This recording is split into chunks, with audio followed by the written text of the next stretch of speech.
Hello, a very good afternoon to you. You're very welcome, and thanks very much indeed for joining today. I'm Rob McGee, I'm the CEO at Ingenio, and this week we're really proud to be celebrating and marking International Women's Day. This week I've been talking with female leaders from right across the tech, SaaS and software spectrum, who've come from various different parts of those businesses. And I am really thrilled and delighted to be joined by not just a client, but also a candidate. Keely, good afternoon. Good afternoon, Rob. How are you? I'm great. How are you? Well, after the technical hitches, this proves the benefit of working in tech. Look, that's tech for you, right? I mean, you always need someone to fix a problem in tech. That creates employment for all of us. Absolutely. It's looking very spring-like in the background there. Beautiful flowers. Yes, indeed. Well, it's not too bad outside as well. Yeah. Good. Keely, thanks a million for joining, and you know, right at the beginning I said there, you're both I guess we've had two engagements with you, one from a client and one from a candidate perspective, but look, for the people that are tuned in, Keely, can you just give a little bit of background in terms of, I guess, you and also the business that you're working with, 11? Okay, yeah. So hi everybody, my name's Keely Mahony, or Mahony if you're watching from England.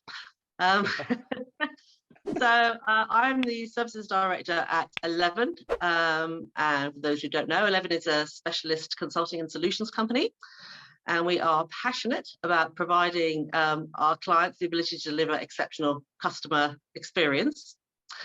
We do this providing a unique consultancy, business transformation, and along with the best contact center on the market, which we deliver and support through our awesome software engineers and operational staff.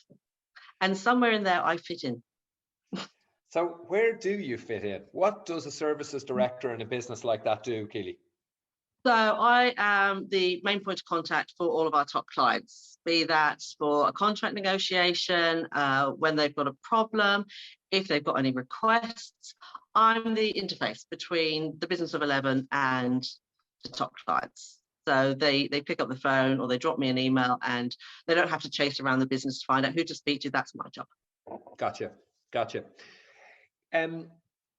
Keely, clearly I know, and we've worked together for a long time now, and I guess you've had a number of roles, obviously always working in and around the tech space, but what was going back to kind of the start of your career? How did you get into that tech space first, initially? Okay, so initially when I left university, I actually was in the recruitment business, doing industrial recruiting. A good one we lost. It wasn't for me. And I worked in Cambridge. It's called the Silicon Fen as opposed to Silicon Valley. So there's a lot of tech companies here. And a job came up at a company called PSINet. I'm talking many years ago. They don't even exist as a business anymore. Yeah. And I started in there as an admin assistant. Very low pay, obviously, those years ago. It was just a convenient job at the time, and realized I absolutely loved it. And I think within 6 months, I was running the telecoms team, buying all the circuits and networks throughout the UK originally, and then further on with EMEA. Interesting. So I guess the path for you into tech was obviously you tried a career or tried an industry, you shifted, went into it from a technology perspective, went in on an admin role, and then started to kind of specialize around, the purchasing of technology for an organization. Yeah, technology and mostly the networking side. Yeah, brilliant. Okay, cool. Shopping, listen, I think I think that context is really useful. I think that context is really useful for people to have, certainly because it gives an appreciation of a lot of the stuff where you started, and obviously where you've gone to and what you're doing now. Keely, getting into the context of today, right? What we've been doing this week is asking the same questions of different people, and some come from a leadership perspective, some are founders, some are responsible for sales and marketing, some are responsible for dev, engineering, tech. But we're asking the same 5 questions of people, and obviously the answers we're getting back have been just amazing. But if I start the ball rolling for you, what's the thing in terms of your career? What's the thing that you're most proud of? I'd say the variety. So yeah, they started off in recruitment. I've worked in an internet startup. I've worked in the aeronautical industry. I've worked in the tech giants, as you know, telecoms for a brief while there as a beach bum in Australia, before coming back to tech. So it's proved the skills are transferable. I've taken things I've learned along the way and they've just moved them into different industries. Yeah. So I think I'm kind of proud of that it's, you know, at times when it's been difficult, you take any job and you can succeed in that. Yeah. That's such an interesting answer to that. And by the way, I haven't heard the same answer to that question all week. So in terms of variety, like what does variety of types of business or experience, what does that allow you to do or to become? So for me, I found it allowed me to take skills and experiences that I'd had in the previous industry and take them into the new one. So when I came out of the internet startup and went into aeronautical, it was a manufacturing site and they were still working off paper plans that could be out of date. Yeah. And it was just like, why aren't you working online? And it hadn't crossed their mind. Yeah. And yeah, so within, I think I was only there about 9 months because it was a contract, and I got them to work online. It was just a fresh pair of eyes coming in from a completely different industry that said you are working in a really backward way and you can be much more efficient and save on errors if you work this way. Yeah, yeah. And no doubt, if I think about where you've come or where you've arrived at now, so you're in 11, for people who don't know, obviously are a service provider. You know, you're working with customers as opposed to actually owning that service yourself. My guess or my assumption is that when you're sitting in front of a client with that breadth of variety, you're able to really talk with kind of very decent context to most customers, right? Yeah, that's what I hope I bring to it, coming from, you know, the variety of background. Yeah. And also having been the customer so many times. Yeah, I'll bet. Love it. Okay. Tell me this. If you were going to give yourself one bit of advice starting your career all over again, what would that be? I'm looking forward to this. Yeah. Have confidence in yourself and your ability. You're not going to know everything or how to resolve any situation, and mistakes will be made. Everybody makes mistakes. But you know, as a wise woman once said to me, and if Mum's listening, she'll love me calling her that, if you've never made a mistake in your life, you've never done much at all. Yeah. So have faith. You'll make mistakes, but learn from them. You know, I think in some instances, especially when I first got into tech, I held back because I was around very technical people, and I was not. I was a recruiter. But you just make the mistakes, you learn from them, and listen to the people around you. Yeah, really interesting. Do you question to you, right? I mean, that's obviously that bit of advice looking back obviously comes with years of experience. Do you think it's hard for someone, you know, think about a young lady starting her career, you know, do you think it's hard to have that innate level of confidence that you can make mistakes? Do you think that comes naturally to people, or does that come because you're able to kind of look back and say, well, you know, maybe don't sweat the small stuff too much? I think it kind of comes down to the person a lot of the time. I think I'm a fairly confident person, or at least I act like a very confident person.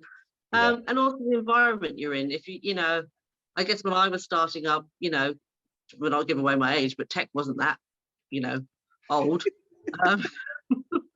So people were making mistakes anyway. But Yeah. yeah, but I think, you know, people are much more exposed to tech now than I remember the first time I used Google. That's how old I am. But people are far more exposed to tech, so I think they have the confidence around tech that probably I wouldn't have at the time. So it's a kind of a 6 of one, half a dozen the other. I was a confident person without the experience, and now people may not be quite so confident, but they'll have the experience. Yeah. Got it. Okay. Brilliant. Thinking back, Keely, to the best or most worthwhile investment that you've made in Keely Mahony, what springs to mind there? I'm calling you the Irish Negotiation version of your name, training. by the way. Yeah.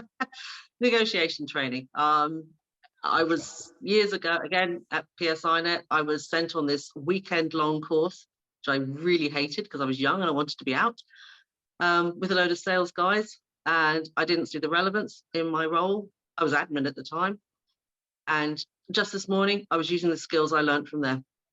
It's invaluable. Go on, tell me more. So if this is a women in tech, no men are allowed to take this, and I don't mean to generalize, but if you're negotiating, and I used this morning, I needed them to meet a target I had. So I stated my target, which was different to what they'd said, and I shut up. Negotiating with two men, and men have to fill the silence. It's true. I've done it. The only time it's never worked is when I was negotiating with another woman. But men have to fill the silence, and they'll often then meet you at least halfway to where you need to be. I'm afraid to say anything. I just love that. I absolutely love it. So the negotiation, and again, you're talking about, I'm guessing, when you were doing that course, it was all around probably what, buying or purchasing better? It was all about sales guys selling better and negotiating price. Got it. Which is why I didn't know why I was on it at the time. Yeah, interesting. And that's amazing. So you are still using the fundamentals of that. Yeah. Skills like control the table. Get your bid in first, because it's easier for you to get them to negotiate down to you than you to negotiate up to them. Love it. I love that. So tangible, right? I mean, that is so tangible. If you were going to go on a negotiation, I mean, you've done it, right? But have you touched that up? Have you refreshed that? Have you gone anywhere to kind of, or have you come across courses that are available in that kind of space recently? I've never attended them. I often do research. So before I went to my negotiation this morning, last night was spent just reviewing, learning the tricks of the trade, just because, I don't use it as much as I did when I was a network purchaser for the tech giant. But, it's just setting your mind straight and preparing and I know this is what's going to come at me, so here's my tricks to get around it. Yeah. Love that. Love it. Okay. Similar enough theme, Keely, onto the next one, but and again, not being material on it, but have you bought anything or purchased anything in the relatively recent kind of past that kind of stands out around positively impacting you or your life? I treated myself to a new car at Christmas. Yes. Living in Cambridge, it's not car friendly at all, so I didn't own one. We live in central Cambridge, so there was no point, but with the way things are changing, probably coming the year, I thought we needed one, and it's been brilliant. Having a bad day at work, brain fried, can't figure out a solution, can't figure out how to help a customer, throw the dogs to the car, in 10 minutes I'm at a nature reserve. Walk, get away from the laptop, brain thinking about something else, and you're an hour away in a completely different environment. And when you come back, I'm not saying you'll necessarily know the answer, but you've walked away and your brain in the meantime still ticking over it in the background. But it's been a godsend for the days where you can't see the wood for the trees. So I go to somewhere with trees. Anyway. I thought about that. That is brilliant. So obviously the issue there for you prior to obviously getting the new car was, like, I guess you're kind of bound by physically where you live, right? I Yeah. mean, you're in the middle of, a kind of a built up city. Yeah. And it was, it frees you to be able to get away and completely different environment. Yeah. Isn't it amazing? Isn't it amazing to think that, I guess 18 months ago, people were buying cars and, they're probably, the only consideration is the commute to work, or I don't know, maybe a bit like me, it's shoveling kids around to post, weekend activities and stuff like that. But you've just unlocked something there that, like, you're connecting that kind of enablement with, being able to get out of a kind of a mindset position in work. Amazing. Yeah, and the dogs love it too. I bet they do. How many, Keely? You are a big dog person. Tell us how many dogs you have. I have 4, but they're all little, so they barely make one big one. 4 dogs. I love it. You say it like it's the most, manageable thing in the world. Yeah, sure it is, of course. Sure it is. I love it. I love it. Okay, cool. Listen, last one. And I think you're in probably and you mentioned it earlier on around, I guess, one of the things that you're most proud of, right? But I mean, variety, the businesses that you have worked with in the past, arguably one of the biggest names in the world, all the way through to, as you said, like a broad breadth of industries and verticals and everything else like that.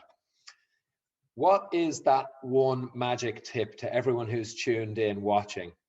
What is that one tip that you would give someone if they wanted to get hired in the technology space right now? Do your research. Know what the company's about, past, present, and what maybe they're looking for in the future. Yeah. You have to be prepared. I don't think I've come across anyone who says they're 100% in every interview. So if you can do some interview training or have somebody interview you to practice, because I mean, as you know, Rob, I was interviewing not so long ago, last year for roles, and I'd say some of them didn't go 100% because I went down rabbit holes, got so wrapped up in what I was thinking they'd asked. And if I'd have had somebody I could bounce the ideas off, or somebody who said, who'd set down a format. So use people around you. If there's training you can get that says this is how you interview, this is what you should say, what you shouldn't say, then but prepare, because they're going to throw something left field at you. And know the business. Like, in terms of I always remember back to you, we've worked with you a couple of times, and like the level of homework that you go into has always made a real impression on me. Like, if someone's tuning in today and they've got an interview next week, like, how much research and homework do they need to be doing on that one interview? I'd say at least a couple of days. And go deep dive. Don't just look at their website. Do any kind of search you can find. Look at LinkedIn for anything they've shared. Any webinars that anybody within the business has done. Have they won any awards recently? Are up for any awards? Anything that shows that you've really researched the company. Because if you throw something, it can just be an offhand comment to them. Seems like an offhand comment in the interview that they're going up for an award. Shows you've done the research. These things make you memorable. You have to stand out from the crowd. And if you've done your research and more than somebody who's just done the 5 questions to ask during an interview, you're the one who'll stand out. So the advice there is a couple of days, not a couple of hours. Couple of days. I love that. Keels, it's a real pleasure. Again, a real genuine pleasure. And look, you and I have known each other for we've known each other for a long time now, but it is like, you're such an amazing person to talk to and speak with. And look, on behalf of myself and the team here at Ingenio, but more importantly, people who are going to watch this, and hopefully there's lots of, there's young girls, there's young ladies, there's people who are mature in their career and looking to pivot. I just wanted to say a massive, massive thanks on behalf of everyone there for being like just so brilliantly you and brilliantly honest. It's yeah, you're great. The pleasure, Rob. You're great. Folks, there you go. I think listen, I could try and summarize that, but I definitely won't, and I wouldn't do that justice. I hope that session has been really useful for you, and I hope that you've got some value out of that. We have, as people know, we've put together a course to help people get hired in tech. And we definitely cover a lot of the things that Keely has been talking about there, definitely not in the detail that she's talking about. We're going to pop some details up in the chat, and we'll also be sending people out information afterwards. But Keely, Mahony, wishing you and all the team at 11 all the very best. Thanks a million. Thanks a million, Rob. See you later. Take care of yourself. Great Bye. to see you.